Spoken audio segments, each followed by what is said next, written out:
All right, ready to dive deep today? Absolutely. Always ready. So we're exploring just in time today. Fascinating philosophy it is. It's all about efficiency, right? Yeah, like a well-oiled machine. Mhm. Everything arriving exactly when it's needed. No wasted space, no wasted time. Exactly. And you know what's funny? What's that? Most people think JIT is, a Japanese invention. Yeah, Toyota and all that, right? Right. But the story's a little different. Really? So where did it really come from? Well, it actually started right here in America. You kidding? Nope. Ford Motor Company, they were the pioneers. Wow, never would guess. So Ford was doing it first. They were experimenting, yeah, early 20th century, streamlining, minimizing waste, the whole 9 yards. And then Toyota came along. Yeah, after World War II, they were looking for ways to boost their efficiency. Interesting. So both trying to solve similar problems? Exactly. On opposite sides of the world. And get this, What? Toyota got some JIT inspiration from, get this, an American grocery chain. A grocery chain. Seriously. Yep. Piggly Wiggly, of all places. Way. They saw how Piggly Wiggly managed inventory, only ordering what they needed, keeping shelves stocked, but, avoiding excess. Wow, that's amazing. Who knew grocery shopping could be so revolutionary? Right. What exactly did they take away from that, though? They saw how minimizing storage, minimizing waste, led to big improvements in efficiency, and they thought, hey, we can apply this to making cars. Makes sense. Yeah. But how does JIT actually work? What are the key parts? It boils down to two main things: reducing lead times and super strict quality control. Lead times. Remind me what those are again. Basically, the time it takes to go from wanting something to having it. Two types: production lead time, so how long to make it, Okay, got it. and delivery lead time, how long to get it where it needs to go. So, like, if I order a custom-made desk, production lead time is the building. Yep. And delivery is getting it to your house. Exactly. JIT wants to shrink both of those times, like as much as possible. Get rid of any delays, any bottlenecks. So the whole process, from order to delivery, is lightning fast. Exactly. You could pick suppliers nearby to speed up delivery, Right. or redesign your factory layout, so things travel less during production. Wow, that's smart. So you can be super agile, respond quickly to demand. Absolutely. But lead times are just one part. Don't forget quality control. Right, because what good is a fast delivery if it's all messed up? Exactly. JIT can't tolerate mistakes. One bad part can stop the whole production line. Like a domino effect, right? Exactly. So JIT focuses on building strong relationships with suppliers, having really strong quality checks. So quality is everyone's responsibility from the very beginning. Exactly, rather than trying to fix things at the end. But, this puts a lot of pressure on suppliers. I bet it does. But it also pushes them to improve, I guess. It does. It's a collaboration. Yeah. You're right. No system is perfect. So are there downsides to this efficiency obsession? Well, sometimes streamlining can lead to redundancies. Redundancies, Yeah. like extra files on my computer. Not quite. It's a business term, actually. It means job losses. Wait, JIT can cause people to lose their jobs. Sometimes, yeah. If you streamline things, you might need fewer workers. So the quest for efficiency can backfire. In a way, yeah. It's a balance companies have to find. That's a really important point. Yeah. So if a company does implement JIT, how can they do it responsibly? That's the key question. It can't just be about profits. It's about people, too. Finding a sustainable way that benefits everyone. That's a lot to think about. JIT is powerful, but it's not a magic solution. You got it. It needs careful thought and implementation to work properly.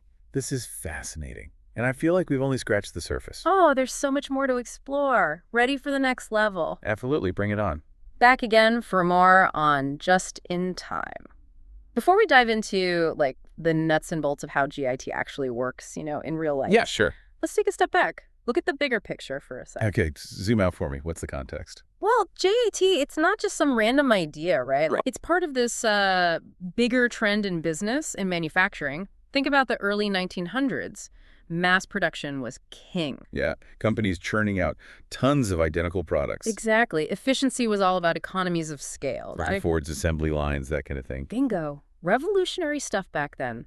But as things changed, How so? well, people wanted more variety, more choices, Makes sense. and mass production.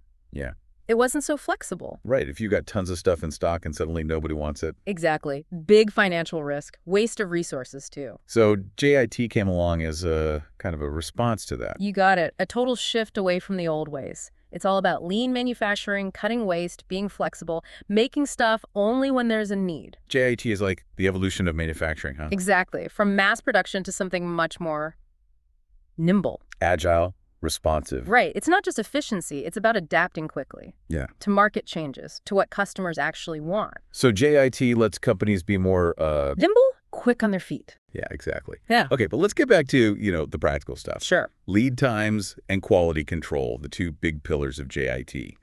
How do companies actually make those happen? So one key piece of the puzzle is Kanban. It's Japanese, means signboard or visual signal. Kanban. Rings a bell. Isn't that like a project management thing? You're close. It started in Toyota factories, actually, Yeah. a visual system for managing workflow, inventory, all that. So like signals for when to make more stuff. Yeah, so you don't end up with mountains of parts just sitting around. Okay, I'm intrigued. Paint me a picture. How does it work on the factory floor? All right, imagine like a bunch of workstations, right? Uh-huh. Each one's a different stage in the production process. Say we're making bicycles. Okay, bicycle. One station's for assembling the frames, another's for the wheels, and so on. Got it. Each station has its own job. Right. Now, instead of some big boss telling everyone how much to make, Yeah. Kanban uses these visual cues to trigger production. Like actual signs or something. Exactly. Each station has these bins for parts. When a bin's empty, It's like a signal. yeah, a Kanban card goes to the previous station saying, hey, we need more of these. So it's like a chain reaction. Exactly. Parts are only made when they're actually needed. No huge stockpiles. That's really clever. So it kind of regulates itself. Yep. And the cool thing is Kanban isn't just for physical stuff. It can be used for any workflow, even digital stuff. Like managing tasks for a software project. Exactly. You have these virtual Kanban boards, track tasks, responsibilities, see the progress.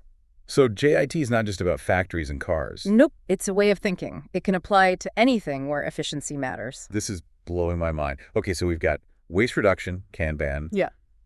What else is crucial to JIT? Well, there's this huge emphasis on continuous improvement. Like always trying to do better. You got it. Good enough. Doesn't cut it in JIT. Always looking for ways to, cut waste, shrink those lead times, improve quality. It's a constant striving for perfection. In a way, yeah. But it's not about being perfect, more about making small improvements all the time.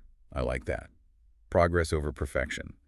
How do companies actually put that into practice, though? Well, you got to create a culture where everyone feels like they can speak up, share ideas for improvement. Like a suggestion box. Yeah, something like that. But there's also this systematic approach to problem solving. One of the big tools is the Plan, Do, Check, Act cycle. Plan, Do, Check, Act. Another cycle. Break it down for me. It's pretty simple, actually. First, you plan a change. Okay. Then you do it, implement it on a small scale. Then you check, see if it's working. Analyze the results? Yep. And finally, you ACT. If it works, you make it standard. If not, back to the drawing board. So like a science experiment. Exactly. Test, analyze, adjust. That's how companies can constantly refine their processes, get closer to their goals. This is all starting to click now. JIT is like a whole philosophy, not just a set of rules. You got it. It's a way of thinking, a culture, a mindset that affects the whole business. Mind. Blown. We've covered so much ground. The history, the principles, how it works in real life. And we're not done yet. Ready to explore the final frontier of just-in-time. Absolutely. What else have you got for me? Okay, so we've really gone deep on just-in-time now. From, those surprising American beginnings to all those core principles, minimizing waste, maximizing efficiency. And we even talk about some of the potential downsides, too. Right. And now we got to tackle the big question. The big one, huh? Yeah. What does all this mean, for you? How can knowing about JIT actually help you? Like, in the real world, in business, even just in, everyday life? Okay, yeah, bring it home for us. Sure. Why should we care about JIT? Well, think about all those core principles we've been talking about. Eliminating waste, streamlining processes, focusing on quality, being adaptable, always striving to, improve things. Yeah. Those are valuable ideas no matter what you do, running a company, managing a team, even just trying to be more productive, in your own life. I see. Yeah, it's not just about factory floors and assembly lines. Exactly. Take waste, for example. Yeah. In JIT, waste isn't just physical stuff. It's anything that doesn't add value to the customer, really. Okay. Could be unnecessary steps in a process, pointless meetings. Even just too much information, you know? Information overload. The struggle is real. It is. So it's about being mindful, Right. how we use our time, our resources, making sure everything we do has a purpose, helps us reach the goal. I like that. Mental decluttering for your work, basically. Exactly. And then there's that whole continuous improvement thing. Right. Always getting better. In a world that's always changing, you can't just sit back and relax, right? Got to be willing to adapt, learn from mistakes, always try to find a better way. The only constant is change, right? That's what they say. Yep, and JIT embraces that. Be comfortable with change, even seek it out.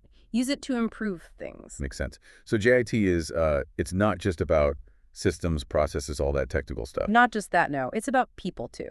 Creating a culture where everyone feels like they can contribute, you know? Share ideas, be a part of making things better. It's a team effort.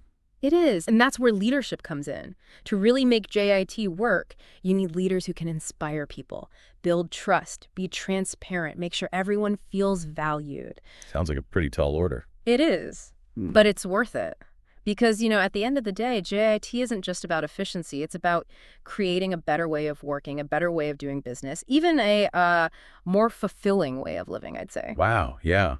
This has been really eye-opening. Learned a ton about JIT, but it feels like we've only just scratched the surface. There's always more to learn, right? Definitely. And I'm already looking at things differently, you know, seeing where I can apply these principles in my own life. That's the power of it. JIT, it's not just a bunch of tools or tricks. It's a way of thinking, a mindset that can help you be more efficient, more effective, more fulfilled in everything you do. Well said.